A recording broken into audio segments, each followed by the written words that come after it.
एक राज्य में एक ब्राह्मण दंपत्ति रहा करते थे। उनकी शादी के कई साल हो जाने के बाद भी उनकी कोई संतान नहीं थी।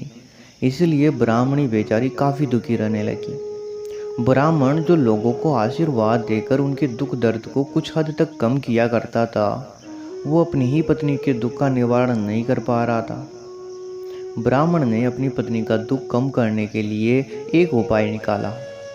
वो एक नेवला लाया और अपनी पत्नी को पालने के लिए दे दिया।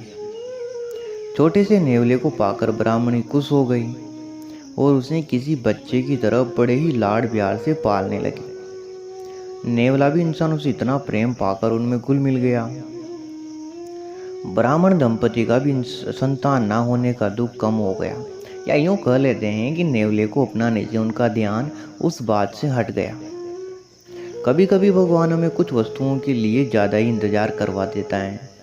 ऐसा ही कुछ ब्राह्मण दंपति के साथ भी हुआ, क्योंकि वो अपना गम जैसे तैसे भूल ही रहे थे कि अगले ही साल ब्राह्मणी ने एक सुंदर बच्चे को जन्म दे दिया।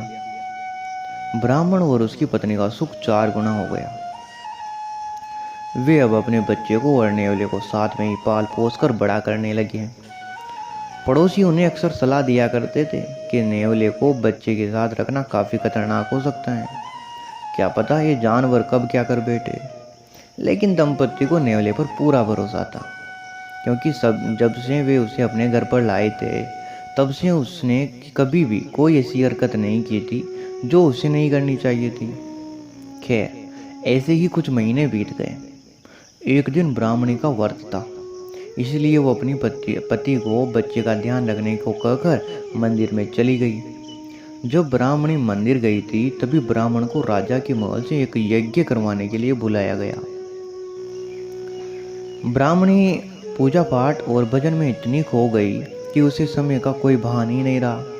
दूसरी तरफ ब्राह्मण अधीर हुआ जा रहा था, क्योंकि राजा के महल से रोज रोज तो बुलावा आता नहीं था और राजा से इतनी बड़ी दक्षिणा, भोजन, दागिने आदि मिलते थे कि उनसे उनका पूरे वर्ष का काम धाम हो जाता था।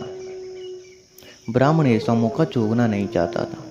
पत्नी का कोई अता पता नहीं था, इसलिए ब्राह्मण अपने पड़ोसी के पास गया तो वो भी गांव गए हुए थे। अंत में ब्राह्मण ने सोचा, ब्राह्मणी काफ़ी देर से मंदिर गई हुई है, वो कुछ ही मिनट में लौट आएगी।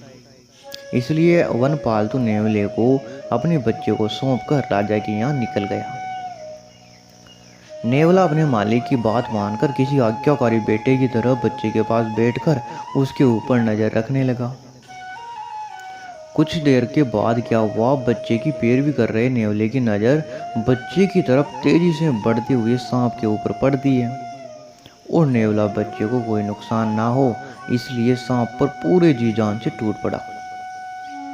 20 मिनट तक उनके बाद लड़ाई चलती है और उसके बाद नेवला सांप को मारने में सफल होता है। उसने सांप के टुकड़े टुकड़े कर दिए। सांप के खून से नेवले का मुंह और हाथ आदि पूरा लथपथ हो गया।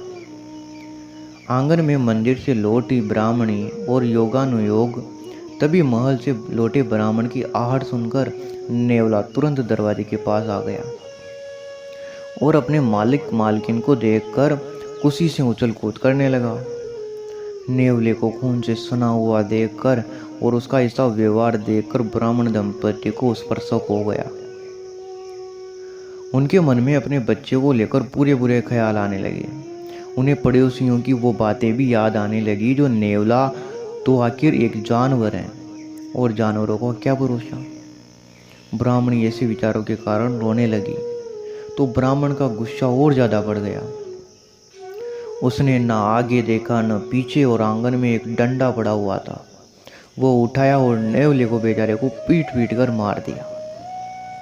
इतना सब होने के बाद जब दोनों अपने घर में अपने बच्चे को देखने के लिए दौड़े तो देख कर हैरान हो गए कि उनका बच्चा मज़े से खेल रहा था और उन्हें तब बड़ा झटका लगा जब पालने से थोड़ी दूर जहरीला सांप के कई टुकड़े हुए पड़े थे।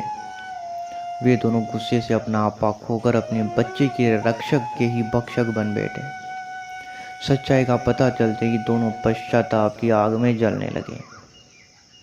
तो दोस्तों, इस कहानी से हमें यही सीख मिलती है कि हमें कोई भी निर्णय जल्दबाजी में, गुस्से में नहीं लेना चाहिए।